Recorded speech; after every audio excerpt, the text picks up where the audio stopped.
हाग्रामा महिलारिनि दुखुनांथाव समफोरा फैगासिनो दं। बे दैदेनगिरिया मा होनखो नोंथांमोना नुनो मोनबाय। फुल भिडिअ आं होनो थांगासिनो दं। प्रश्नआ जादों बिपिएफ दोलोआ जोबनायनि खोथा, हाग्रामा महिलारि सारखौ फेजेननायनि खोथा, नङा होमबा? बेखौ दिनैनि भिडिअआव दामाखा सावरायगोन। गिबियावनो नोंथांमोन बयखौबो आंनि जिबि ब्लग चेनेलाव बरायग्रोबाय। लोगोसे आसा खालामो इसोरनि अननायाव नोंथां बयबो मोजां दं। गिबियाव नैबे फुल भिडिअ क्लिप्सखौ नायनानै लाग्रोदो। दिनैनि दिनावहाय आङो मोनसे भबिष्यतबाणी बायदि आं मोनसे खोथासो बुंनो लुबैदों। माने जोंनि बारग'लांनाय जोंनि बिटिसिनि चिफ हाग्रामा महिलारिनि दुखुनांथाव समफोरा फैगासिनो दं। मानो होननानै बुङोब्ला दिनैनि दिनावहाय जोङो देबोरगाव समस्तिनि सिङावहाय गोबां बिपिएफ दोलोनि मानसिफोरा जोंनाव जयेन जाबाय आरो दिनैहाय जोङो मोनसे प्रग्राम लानाय जादोंमोन। मोनफ्रोमबो प्राइमारिफोरनि दैदेनगिरि मावथि बिथांमोनखौ लानानै जोङो मोनसे समायखिरा लानाय मोनसे फोरबो खालामनाय जादों।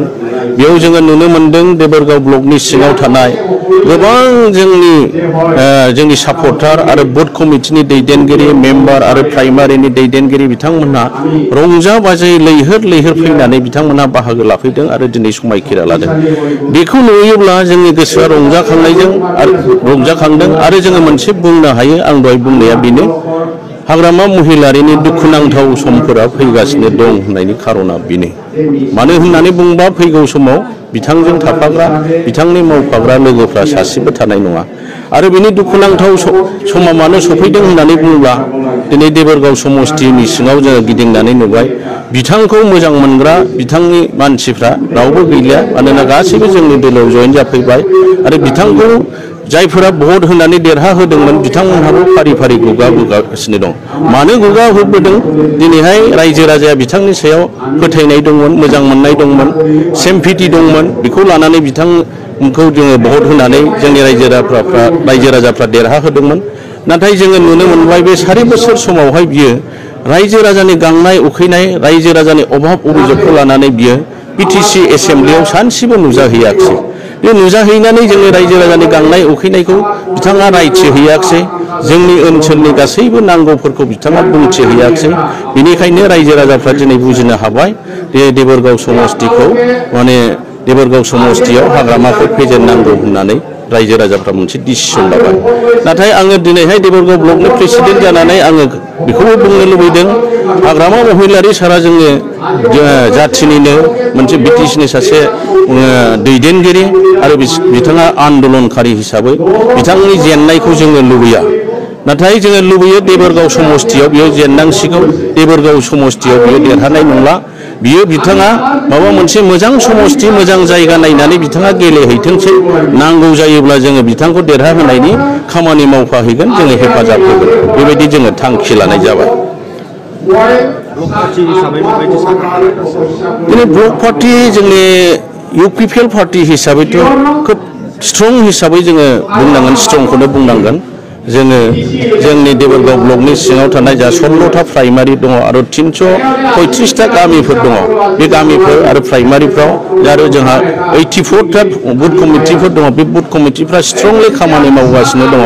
माखासे समनि सिगाङावहाय जोंनि दोलोआ गोदान हिसाबै माखासे मावनाय दांनायफ्राव एसे बेखायदा उसुबिदा जाबाय थादोंमोन। नाथाय लासै जोंनि मावथिफोरा बुजिनो हाजोब्बाय, स्ट्रंलि खामानि मावनो हानायनि बेबस्थाया दा जाजोब्बाय। बेनिखायनो जोङो फैगौ 2025 मायथाइनि बिटिसि इलेक्सनाव जोंनि देबोरगाव समस्तिया देरहागोना रोखा जाबाय। खोनानो मोनबाय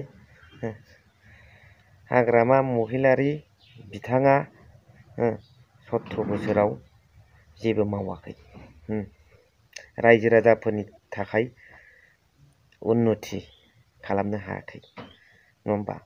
रायजो राजाफ्रा बास्तबताखौ, सैथोथाखौ मिथियो। बेयो मोनसे पलिटिकेल डायलग, राजखान्थिगिरिफोरनि बे मोनसे डायलग। दिनैसिमाव 5 बोसोराव इउपिपिएलआलाय बेसेबांथो माथो उन्नति खालामदों? औवानि दालांखौ फोजोबनो हाया माथो दाबो, दंफांनि दालांखौनो फोजोबनो हाया माथो दाबो। रायजोफोरनि नांगौखौ सुफुंनो होननानै नोंथांमोना मिडियाआव बिराद दामनानै होयो। माथोबो मोनसेबो इनस्टिटिउटआनो फैया, नुफेरा खोनाफेरा।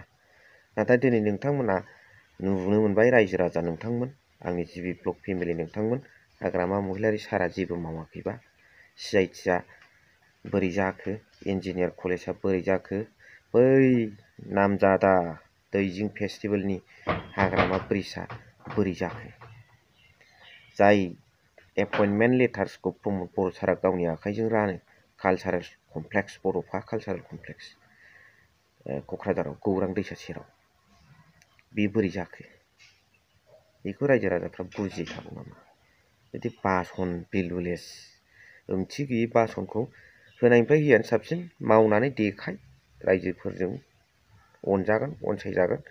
2022आव बयबो सानगोन आरो नायनानैसो भटखौ थुगोन। दा नोंथांमोना मा सानो भिडिअनि कमेन्ट बक्सआव लिरनानै हरबानो जाबाय। भिडिअखौ एसेखिनियाव फोजोबबाय। थेंक इउसै, थेंक इउ फर वाचिं।